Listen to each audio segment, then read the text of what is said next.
Warning: this video is for educational and entertainment purposes only. I do not condone or recommend the usage of illicit drugs, and I especially do not recommend using diphenhydramine or Benadryl as it is commonly referred to in anything larger than a medical dose. Usage of diphenhydramine outside of that threshold can lead to serious health complications including seizures or even death. Hello everyone, this is Pills Am I Right, and in this video I am going to read, sorry this robot voice encapsulating my personality is going to read some disaster diphenhydramine trip reports from Erowid, along with giving my personal opinion on the trips after each one. Links to the original trip reports will be in the description if you are interested. With that said, please enjoy the video. Trip Report 1. Dose: 800 mg. Weight: 120 pounds. Age at time of experience: unknown. I have taken smaller doses of diphenhydramine before, about 400 to 500 mg or so, and had not had any real lasting problems, so I figured it was okay to take more without experiencing any ill effects. I was wrong. Oh God, was I wrong?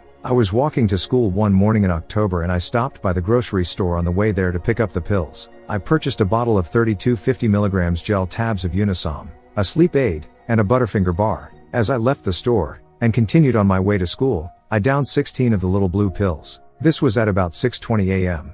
I was looking for a way to not entirely be myself at school that day, a chance to be so out of it that I could sleep through class and just waste the day away without having to think too much. Needless to say, I got more than I bargained for. Anyways, so I continued walking to school and was basically fine until about 6:50 or 6:55. When I arrived, I walked through the building for a few minutes, but because I was a little early, not too many people were there, so I wandered back outside. Outside, I was walking past the gym when I saw this guy that I sort of knew. He was a good friend of one of my friends, and he said hi as I walked past. I said hi as well, and was anxious to make my way past him and go on into the school. But then he noticed that I was not walking exactly straight, and he asked me if I was okay. I told him that I was fine, which wasn't true. I was not anywhere near fine, but that's what I said anyways. He didn't quite believe me. I think he thought I was drunk or something, because I was walking all crooked and kept tripping and I wasn't talking like the most intelligent person either. At this point, I was starting to feel the effects of the drug, majorly. I was having a very hard time walking, especially with my book bag on. It felt like I was being pushed down by some unknown force, like someone had turned the gravity up and was still turning the knob. My tongue was becoming increasingly larger, and it wasn't working too well. I would try to say something, and instead of using my tongue to form sounds, it just kept getting in the way. So he kept asking me what was wrong and I kept telling him that I was fine, just leave me alone and let me go on. But he wouldn't let me go. He was telling me that I was not okay, and I needed help. Then a teacher or someone came by. I don't know if someone went to get her or if she just happened to be walking by, but she sat me down in a chair and told me to rest, and clam down. Well, I tried to sit down, but I kept slipping out of the chair, and finally I ended up just laying on the concrete, right outside the gym there. I kept trying to get up, but no one would let me. Some other teacher or administrator people came by and they kept asking me questions. They were asking me what I had taken and how much. I wouldn't tell anyone, so the lady said that I had to tell her, and if I didn't, then she was calling 911. That scared me, because I didn't want to go to the hospital. I had done this before, and if I just had some time to let it wear off, I would be fine.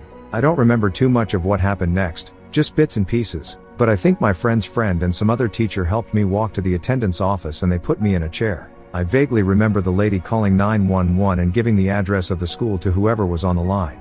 I remember seeing the paramedics come a little after that. These two guys in all blue came into the office. That is the last thing I remember until the hospital. But according to my friends, who came into the office, I was passed out on the floor and it looked like I was dead. I was then loaded onto a stretcher and wheeled out of the office into an ambulance, where I was taken to the hospital. I don't remember any of the stretcher or ambulance ride, though. The next thing I remember is seeing this lady, about 25 years old or so, and she was trying to get me to drink this stuff, and I didn't want to. So she shoved this tube down my nose, through my throat, and into my stomach and put the charcoal into me that way. I think I passed out again after that, but the next time I woke up I remember looking around and thinking, where the hell am I? I noticed the fourth in my arm and then I looked down and I saw that I wasn't wearing any clothes, except this little hospital robe. I thought, what happened to my clothes? I noticed that I wasn't wearing any underwear either, and the sad part was that I didn't know if that was because someone had removed them, or I had just forgotten to put underwear on that morning. Then I remember my grandmother and my parents came and tried to talk to me, but I was still not totally there. My mom tells me I was saying things that made absolutely no sense, and even talking to people who weren't in the room at all. I was still having hallucinations also. The walls were moving and was hearing things as well. I had to stay in the hospital for a few more hours, until my heart rate and blood pressure were back to fairly normal. and they had ived enough saline or whatever into me to make me have to get up and pee about 4 times. A man came in and talked to me and asked me if I was trying to commit suicide, and he said that I was going to be admitted into the local behavioral center or mental hospital, basically. So I was checked out of the hospital and checked into the behavioral center where I had to stay as an inpatient, meaning that I had to spend the night there, for 4 straight days. After that, I was allowed to go home at night but come back to the day program from 8 a.m. to 4 p.m. for 5 more days. I was put on antidepressants and I was suspended from school for 3 days as well because when I was passed out, the school searched my book bag and found the rest of the Unisom, some Advil, and a lighter. I have to go to a drug and alcohol abuse program for 2 weeks, and continue with counseling after that. In all, I missed 7 days of school, my chance to go to homecoming, and now my parents are more paranoid than ever. I nearly died in that hospital. Now you tell me, is it really worth it to take a few pills and try to change your mindset for maybe a few hours, and risk all of that? I didn't think it could happen to me either, but it did. All I know is, I will never touch that drug again, nor any other. It's just not worth it. That's the end of the trip report, and in my opinion this trip was absolutely set up for disaster. The difference between 450 milligrams and 800 milligrams is absolutely massive, even for me. A dose of 450 milligrams has me nodding off into DPH daydreams with blurry vision, but 800 milligrams has me wandering around my home in pure delirium. With that said, I weigh a good 20 pounds more than the person and so the effects would only be more intense. Using the DPH dose calculator, a pure delirium dose for someone who weighs 120 pounds is 679 milligrams, which she far exceeded. And while the age at the time of experience is unknown, it is obvious that this person under 18, which makes this experience even more sad. Trip report 2. Dose, 600 milligrams and 900 milligrams respectively. Weight, 155 pounds. Age at time of experience, 20. I'm a college art student that is 20 years old. I like experimenting. So how this escapade began was when I had virtually no cash and was craving to trip on whatever drug I could get for cheap. I was aware of OTC drugs that could be used recreationally and were dirt cheap for decent amounts. I didn't have to think twice. It cost around $2.50 for a bottle of 30-50 milligrams capsules of diphenhydramine in the form of a sleep aid. The next time I went to the store to buy groceries, I also picked up a bottle. In my head I said I would trip off at once and use the rest as sleeping aids since I have trouble falling asleep anyway. That same night, I decided to try these suckers. I waited for my roommates to go to sleep, grabbed water, crackers, and went into my room for the night. I wasn't intending on leaving my room at all unless I had to go to the bathroom, since I heard about the realistic hallucinations one can encounter on it. I made sure I had everything I needed before I made a commitment to the insanity that lay ahead. I made sure to have my music and headphones ready, water, cigarettes of course, my sketchbook for drawing, since I always draw when I take drugs to sort of document my mindset at the time. Yeah, I'm in school for art, so I always kind of have to be creative. So this is night 1 of 2 nights in a row of consuming a total 1,500 milligrams. I take 12 pills, 600 milligrams the first night, and I am moderately disappointed with its effects. I was expecting a harder trip since I started with a heavier dose, but I still enjoyed it for what it was.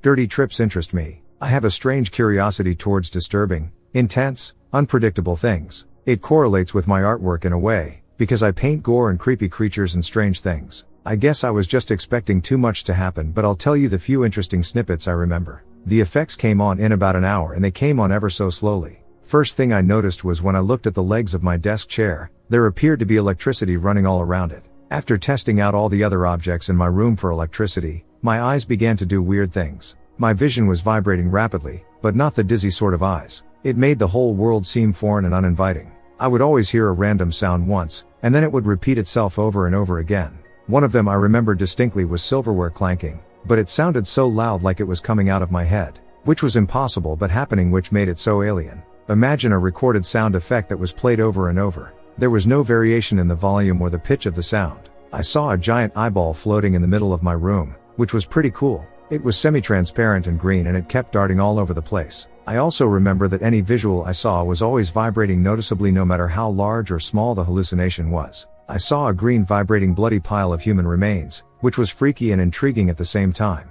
Whenever I looked at my rug, I would see hundreds of faces in them. I would look away and look back and the faces would still be there. Everything kept vibrating super fast but not on a large scale. Hearing lots of sounds and voices of people were weird, because you couldn't tell how far away or how close they came from. It was a completely odd experience, but I was relaxed the whole time and didn't even feel any physical effects really. I got some interesting artwork done. Now the second night was a different story. I made a peanut butter and jelly sandwich and some Gatorade, and ventured off into my room once more to attempt a better trip with this foreign substance. I ingested about 14 pills 700 milligrams and waited a bit. Close to half hour goes by and I take 100 milligrams more. I wanted something interesting to happen and was anxious. For some reason I take the last 2 pills another 5 minutes later, bringing my total up to 900 milligrams. I underestimated this drug. I thought I could handle what I put in my mouth. My body was still disoriented from the night before, but when you're out of your mind it's kind of hard to distinguish reality. Between the last night and the second night of dosing, the only thing I can remember is that I was talking to my roommate for a bit and she looked real. She was saying some things to me that were incriminating, like she found out about this secret area on my laptop where I keep a journal and write all of my deepest secrets. It made me paranoid as fuck because I don't have all good things written in there. I left the room and immediately deleted the journal entries I thought were incriminating. Came back and she was gone. She was asleep. It was the middle of the night. I realized then that it wasn't real and I just flipped out over nothing. Back to the second night. I ended up in the hospital. I guess I took too much at once because the onset was almost instantaneously. It was too overwhelming and my whole body started shaking. I was beginning to lose my breath at about the 15-minute mark, and I was crawling on the ground like a poor animal that's being gutted alive. I knew something was wrong and took immediate action. I barely could open the door to get out of my room and stumbled to the couch in the living room. I thank God or whoever that my 2 roommates were still awake and in the living room when I threw myself at them in the most frantic state I'd ever been in. I was losing my ability to form words fast. My breathing got even more labored and I kept rocking my body back and forth to keep from losing consciousness. My body wouldn't stop moving. Before my mouth turned into peanut butter, I yelled at my roommate to call an ambulance. I couldn't handle my body anymore. I never told them I was taking the pills, so it took a while for me to be able to tell them what I did. The wait for the ambulance was agonizing. I was yelling random things and rocking my body back and forth, and I kept standing up and sitting down every 20 seconds. My roommates were trying to keep me still, but I felt like I was dying. By the time the ambulance got there, I was convulsing and mumbling. I had severe palpitations and my heart rate grew erratic and exhausting. The paramedics put me on a gurney and took me down 2 flights of stairs into the tight hallway of my apartment complex. I remember seeing curious neighbors outside as I got in the ambulance. I was out of my mind at this point and struggling to stabilize. The cute paramedic that rode with me jammed 4s in me and told me to focus on my breathing. So I did. I also remember squeezing his leg the whole time because I was frightened out of my mind and needed human warmth to relax me somewhat. I finally got into a room after some time. I had a 1-second memory the whole night, so my time is a bit warped. I was in pain and still freaking out, with even more crazy palpitations. I was hallucinating my roommates talking about me to the doctor. I could have sworn there were 2 people having sex behind the curtain that was to the left. When I would try to formulate a sentence in my head, it would not compute. Phrases that didn't make sense came out when the doctors were asking me for my information. I can't remember most of the night. My roommates told me I was singing and I said mean things to his girlfriend, which I secretly hate in reality. I kept taking the thing off my finger for blood pressure and the heart monitor would go beep and it would freak me out, and then I would get more palpitations and my heart rate kept going way up and way down erratically. I kept taking my oxygen mask off and not remembering I did it 1 second later. It was freaky. I thought my heart stopped beating 3 times for a few seconds. I heard voices. I saw faces in the curtains. My friend called me buggy cause he said my eyes were constantly darting around. They were wide open. I had this frightened look on my face like a 2-year-old that got lost in the store and can't find mommy. They pumped me full of Ativan and it calmed my heart rate. Next thing I remember is morning, and the nurse asking me what I wanted to eat. I barely remember eating food. I hallucinated I was drawing a picture, then I noticed it was my finger on the blanket, and also that I was on my laptop browsing the internet, but my finger was just moving on the blanket. At around noon the next morning they wheeled me outside and I sat out there for I don't know how long waiting for my ride home. I looked like a crazy person. I had no bra on and no socks when I came, so I had hospital socks crossing my arms so you can't see my nipples. It was raining also, and I had blood on my leggings because I ripped out the 4th before the nurse did. I had to ride home on a motorcycle in a dazed state. I felt completely weird and horrible the next 2 days. I had crippling panic attacks where I breathed in a bag and called crying to my mom to help me. I couldn't sleep. I recovered over the next few days. I will definitely never forget this experience. It was quite a trip and I don't really have an intention of trying it in the future. It's been 3 months since this charade. I tried it, and there's no reason to risk another hospital bill. That's the end of the second trip report, and I must say that this entirely could have been avoided with proper research. With the person who posted this trip report weighing 155 pounds, the dose to induce mild delirium is 600 milligrams, and with what happened on the first night you can obviously tell that is exactly what happened. DPH is not a good drug, but it can be done safely. If 600 milligrams was not what she desired, then the proper thing to do would have been to wait a week or so and then take 650 to 700 milligrams to see if that is a better dose for her. And again I feel the need to mention that you should never redose while high. Trip report 3, dose, 600 milligrams. Weight, 130 pounds. Age at time of experience, unknown, but the person who posted the trip report is old enough to drive. My friends and I used to take Robitussin socially, and it was really fun until we couldn't keep it down anymore, which only took like 3 months of semi-weekly use. We're really cheap, honestly, so when DXM was no longer an option, we opted for other cheap OTC meds. First we tried Dramamine, which was absolutely horrible. Then we tried Unisom, or Benadryl, which comes with a more interesting story. It was about 6 p.m. when we got the pills from CVS, and not long after that we downed them. We had a hard time swallowing them without gagging, because they reminded us of Robitussin anyway. To pass the time until they kicked in, we went to Starbucks. About 30 minutes into being there, I started having trouble keeping my balance. I also began hearing things. My friend was sitting next to me and I remember him asking me, "So, do you want it or not?" And I got really upset because he swore he didn't say anything. It just really freaked me out because it was the first time I had ever hallucinated. So I got up to order a latte, and I suddenly noticed that I had become severely heavy in the legs. But, really light in the arms. When I got up from my chair, I just shot forward, misjudging my balance. It was slightly similar to being drunk. So anyway, I ordered my drink and my barista starting saying strange things, and I would ask him what he was talking about, and he'd reply that he hadn't said anything. At that point, everything was very funny to me, because I knew I was hearing things that hadn't been said and it was so strange to me. Right as I sat down again, I noticed my boyfriend staring off into the distance as he stopped responding to me. I got really freaked out and started yelling his name. After that, everything was a huge shock. He went into a seizure and it was all a terrifying blur of paramedics, screaming, and the intensifying effect of the diphenhydramine on myself. When I was asked questions, I could hardly speak. I could hardly walk or move or comprehend anything. Terrified, as my boyfriend was carried out on a stretcher, I got into my car with my other friend and drove him home, because he was begging me to get him home. Then, not knowing what to do, I went home myself. I wanted to follow the ambulance, but I knew that if I went to the hospital, it would be a horrible mistake. Also, I knew his parents had been notified and would be with him soon. Back at my house, I tried desperately to dampen the effects of the drugs so I could go to the hospital and be with my boyfriend. I tried lying down, but all that did was make me believe spiders were crawling on my bed trying to make me fall asleep. I tried running around my basement to rid of the effects, but then I began to believe someone was chasing me, so I hid in my bedroom. Everything I looked at would twitch and blur. I have this big blue inflated ball, and I kept staring at it, and it looked like a ball of gas just floating there in front of me. I watched a man and his son have a conversation on the couch across from me. I saw a Russian spy staring at me from behind a stack of boxes, and a chandelier collapse above my head. Of course, none of these things were actually going on, but the hallucinations just came one right after another without quitting. Eventually I fell asleep on my bed, only to wake up again about 20 minutes later. By then it was about 10 p.m. and I knew I needed to go to the hospital despite my condition. So I went upstairs and asked my mother for directions, and she told me very simply, but I had an extremely difficult time understanding her. In my car, I hallucinated that my boyfriend was sitting next to me. He very distinctly said, "Emily, where are we going?"